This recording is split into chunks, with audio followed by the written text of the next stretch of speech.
I am definitely a plotter. I have to know where the story is going from before I ever start writing. And so my approach is really to start with an idea. I get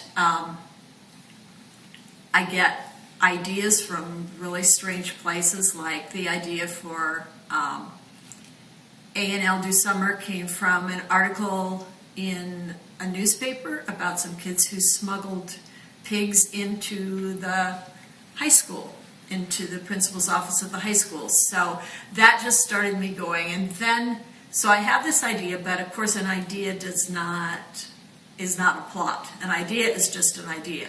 So then I have to think about who are the people who would get involved in this kind of situation.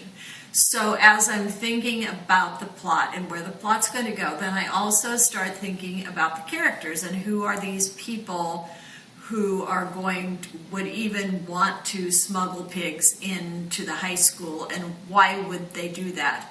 So once I have my characters, my main characters, and then I have my problem, then really it's just a matter of, it's kind of a boring way to do it, but I start with what is the thing that sets it all in motion. So what is that inciting incident that gets the plot rolling? And then from there, I just kind of say, okay, so what would happen next? If this happened, then what would happen after that? And what would happen after that? And so by the time I get done, I have the entire book plotted, the entire novel plotted, and looking at, okay, what are the complications going to be? Because everything that happens in that plot up to the climax has to make the situation worse for the main characters. So what can happen, what is going to happen to those main characters that's going to get them in hotter water, and who are going to be the antagonists, and why are they antagonistic to my protagonist?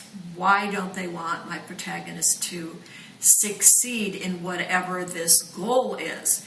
And then it all hopefully flows through, and then I start writing. But even though I have this extensive scene by scene by scene plot, it never works out that way, ever, because I will get to a scene and then I will realize that there is a better way to go than I originally thought of. So when that changes, of course, then the next thing is going to change, and the next scene is going to change. But the beauty for me, because I know a lot of people can do that seat of the pants thing, the beauty for me is that when I get to the middle and I have no idea what to do next, I pull out my outline and I say, okay, this was a scene that was going to come here, and I can adapt that scene to whatever changes have happened in the plot as I've been writing it. So that keeps me from having that panicky, sagging middle kind of feeling that I have no idea where I'm going to go with the novel from there. And of course, that's the first draft.